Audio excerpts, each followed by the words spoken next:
Guys आज मैं बात करने वाला हूँ एक न्यूज़ के ऊपर। वो ये है कि 10 से 15 साल पुराने व्हीकल्स को पेट्रोल या डीजल नहीं मिलेगा। अब बैंड हो चुका है तो अब आप ये सोचोगे कि मैं उसको बॉटल में कैरी कर दूं या बैरल में ले लूं। तो automatic number plate recognition cameras जो भी लगे होते हैं वो कैमरास अब आपको पेट्रोल पंप पर भी देखने को मिलेंगे। Hi guys, I am Nikhil Chaudhary and once again welcome back to my YouTube channel. And guys आज मैं बात करने वाला हूँ एक न्यूज़ के ऊपर जो कि आप लोगों ने अभी तक अपने इंस्टाग्राम प्रोफाइल पे या फिर अपने यूट्यूब पे और टीवी न्यूज़ चैनल्स पे भी आप लोगों ने देख ली होगी।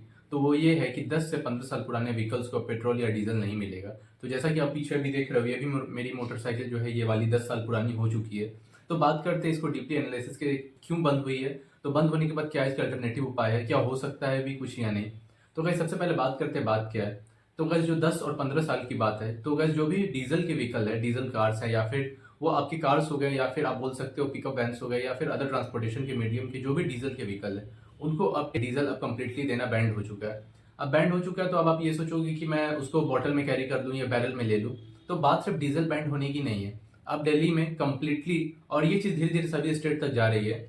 और बात करते हैं डीजल के बारे में कि आप उसको बैरल में लाकर अपनी गाड़ी में डाल सकते हो या फिर अदर अल्टरनेटिव उपाय आप ढूंढ सकते हो। बट ऐसा गाइज नहीं है। क्यों?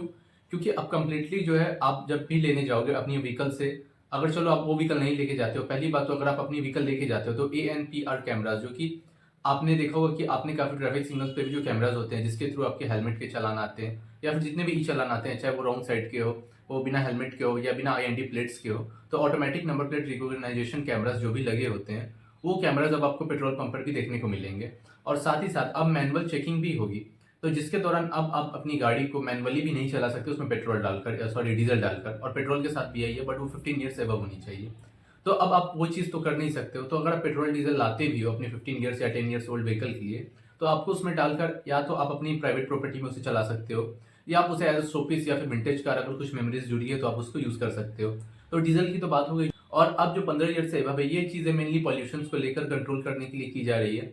और दूसरी चीज है पेट्रोल के बारे में। तो पेट्रोल वाली व्हीकल जो है वो आप जो है 15 साल खींच सकते हो, बट डीजल वाली 10 साल से ज्यादा आप नहीं चला सकते।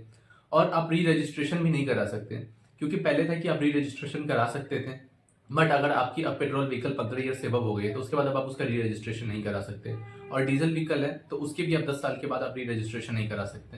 तो अब इस केस में दो सीन बचता है, या तो आप NOC लेकर दूसरे स्टेट में उसे ट्रांसफर कर सको, बट ये चीज धीरे धीरे सभी स्टेट तक जा रही है। तो आपको ये चीज प्रॉब्लम हो सकती है काफी ज्यादा।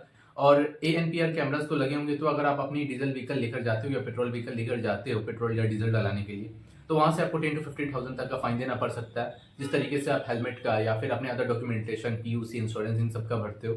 और उसके बाद गाइज अगर आप इस चीज को अगर रोड पे चलाते हो, मान लो बैरल में लेकर पेट्रोल या फ्यूल या बोतल में लेकर आ जाते हो, पहली बात तो बॉटल में अलाउड होता नहीं है, बट फिर भी आप कहीं से जुगाड़ कर लेते हो तो आप उसे पब्लिक रोडों पे नहीं चला सकते हो, क्योंकि जब मैनुअल चेकिंग के दौरान आपकी गाड़ी मिलेगी या फिर सिग्नल से आपको पहले ही रखना होगा, तो सिग्नल क्रॉस करोगे तो भी आपको ये प्रॉब्लम देखने को मिलेगी ई चालान वाली। और दूसरी चीज, अगर आप मैनुअली चलाते हो तो मैनुअली भी आपको फाइन भरना पड़ सकता है अगर आप कॉप्स के द्वारा पकड़े जाते हो तो। और गाइस इन सारी चीजों के बाद फिर भी कल को रखना चाहते हो तो आप एज अ विंटेज कार या फिर अगर आपकी कुछ मेमोरीज जुड़ी हैं तो आप उसे अपनी प्राइवेट प्रॉपर्टी में रख सकते हो, आप उसे एज अ कलेक्शन में ऐड कर सकते हो।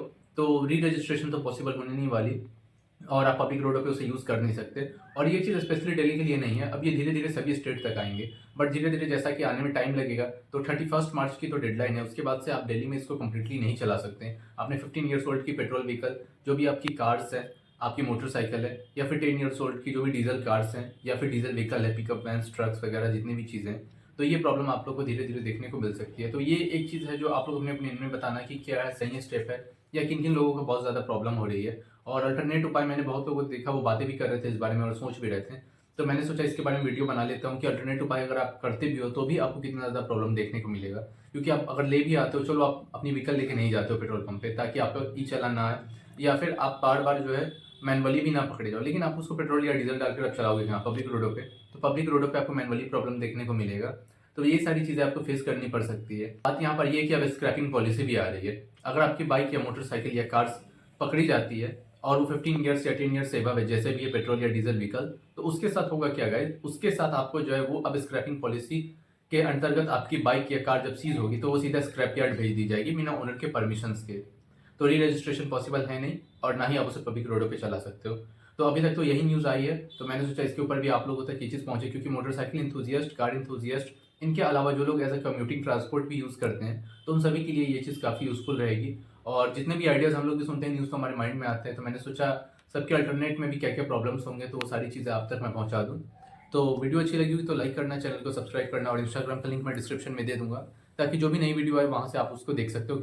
तो आप लोग वहाँ से फॉलो कर लेना डिस्क्रिप्शन से, और मिलते हैं नेक्स्ट वीडियो में। बाकी आप लोग अपने ओपिनियन जरूर बताना कमेंट सेक्शन में कि आप लोग को क्या ये प्रॉब्लम लगी और क्या क्या फेस करना पड़ेगा और आप लोग क्या चाहते हो। तो मिलते हैं नेक्स्ट वीडियो में, तब तक के लिए bye and thanks for watching.